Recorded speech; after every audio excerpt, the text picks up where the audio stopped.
Substantif, lettre modificative, accent circonflexe. Oh, mon nom n'a pas d'accent circonflexe. Je pense pas que j'ai fait la bonne affaire.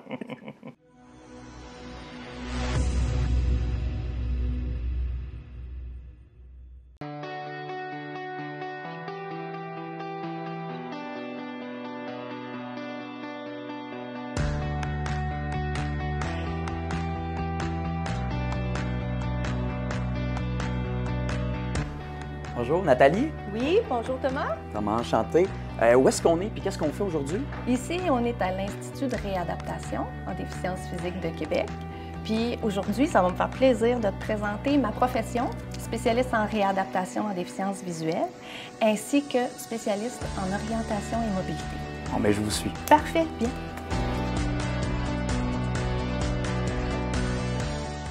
Nathalie, merci de nous accueillir dans votre bureau.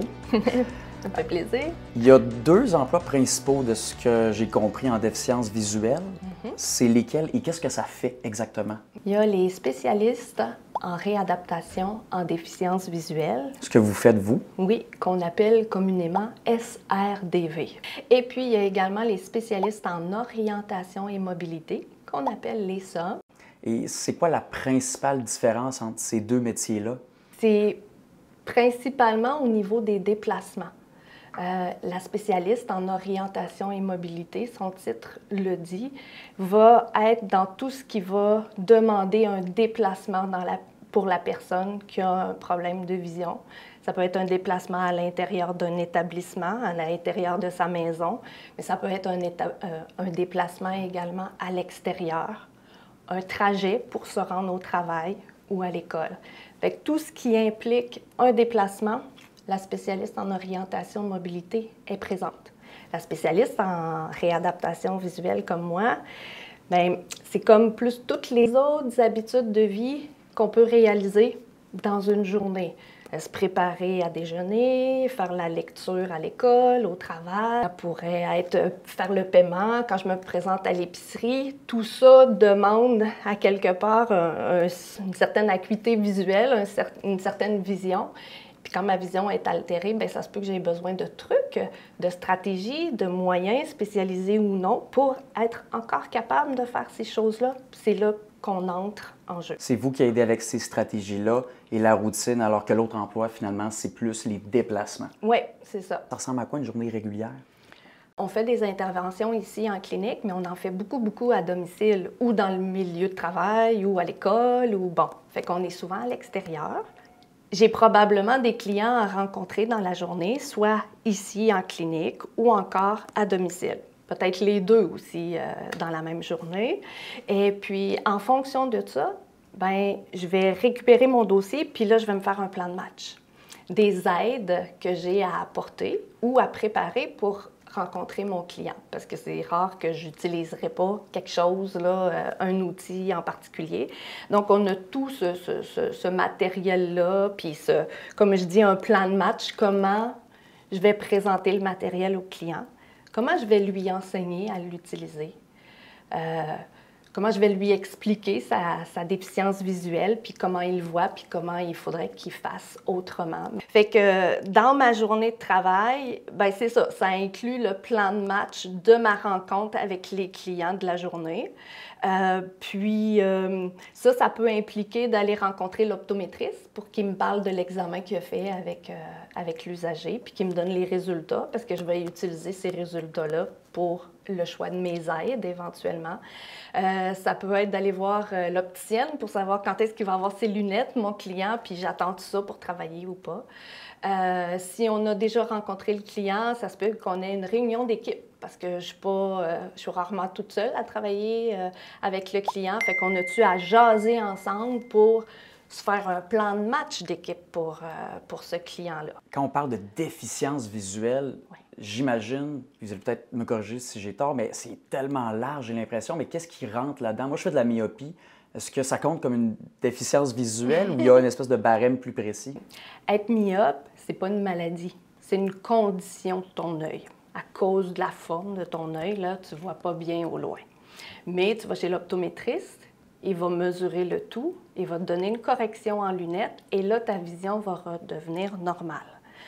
Une personne qui va être admissible ici à nos services de réadaptation, elle a un diagnostic visuel. Puis, avec ce diagnostic-là, ça se peut, elle va aller chez l'optométriste aussi, il va mesurer sa vision, il va probablement lui donner, s'il y a lieu, la meilleure correction en lunettes possible, mais malgré cette correction-là, il va rester une déficience visuelle. Et c'est là que les aides spécialisées ou les stratégies deviennent nécessaires. C'est à ce moment-ci qu'on va rencontrer les gens ici au centre de réadaptation. Parce que si tu mettais ta lunette, puisque ça corrigeait tout, On n'a pas besoin d'aller vous on n'a voir. pas besoin de venir ici.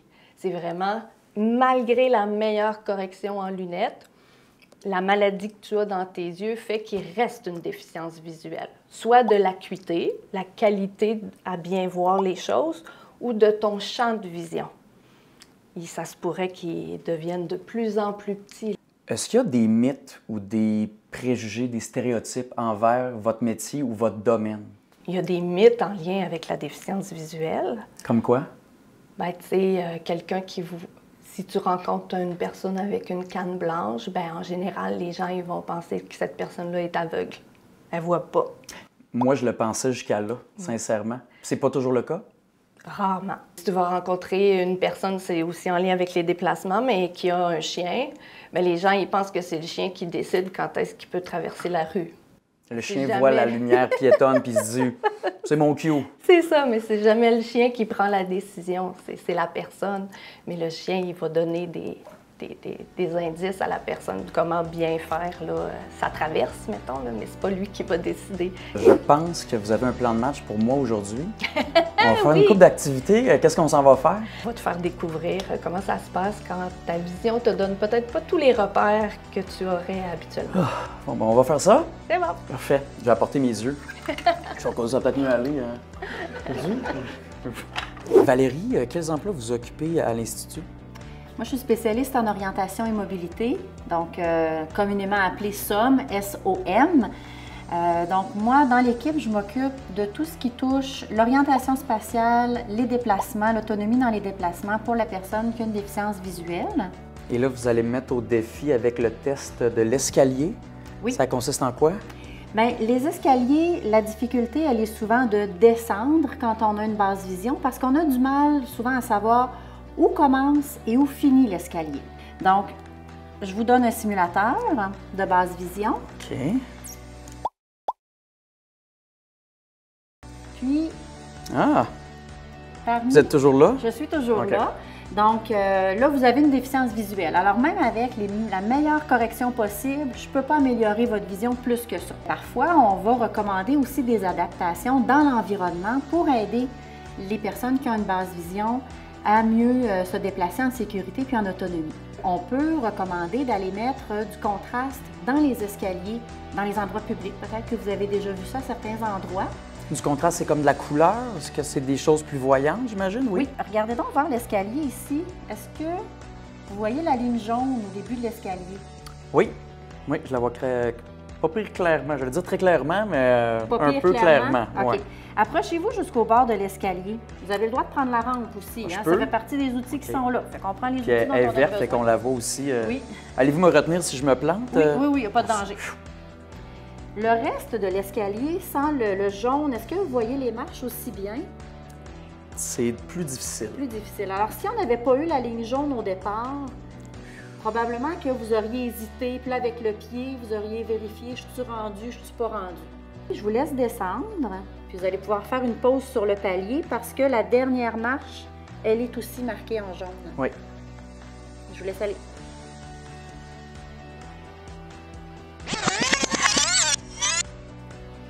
Est-ce qu'il en reste beaucoup?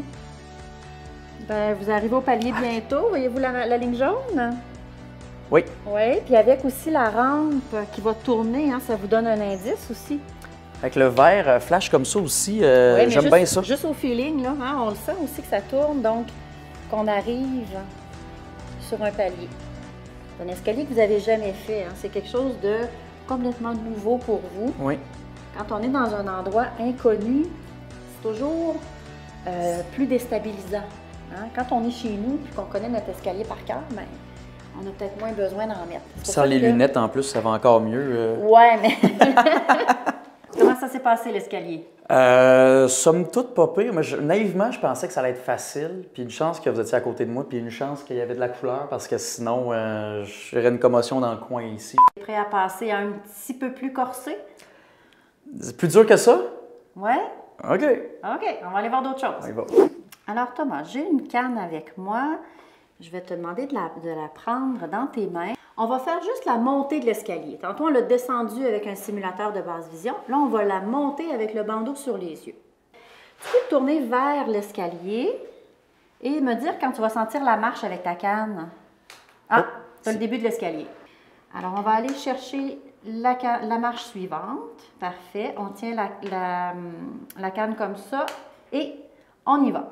Donc, tu vas sentir la canne qui te prévient, on a encore une marche. On a encore une marche. Encore une. Encore une. Encore. Encore. Tu es déjà plus à l'aise qu'au début, ça va bien. Oui. Ah. OK, là, on est au palier. Là, on est au palier, c'est ça. Parfait. Est-ce que tu es rendu en haut de l'escalier? J'ai l'impression que oui. C'est réussi. Mission accomplie. Yes, sir. Josué, tu travailles ici à l'Institut. Qu'est-ce que tu fais exactement? Je suis SRDV, mais je suis aveugle de naissance aussi. Donc, moi, j'enseigne le braille et toutes les technologies adaptées aux personnes qui n'ont plus assez de vision pour être fonctionnelles en mode visuel. Donc, moi, je leur enseigne le braille, l'informatique avec une synthèse vocale ou les téléphones intelligents.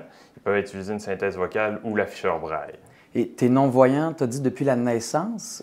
Comment toi, t'as fait pour surmonter ça un peu, puis maintenant donner au suivant? J'ai toujours eu la chance d'étudier avec les appareils informatiques. Fait que moi, j'ai chanceux en première année. Déjà, on m'attribuait un ordinateur. Donc, j'ai toujours connu les SRDV qui m'ont appris comment fonctionner. Ils m'ont montré que je pouvais fonctionner autant qu'un autre, m'en aller dans mes cours, aller au cégep, aller à l'université.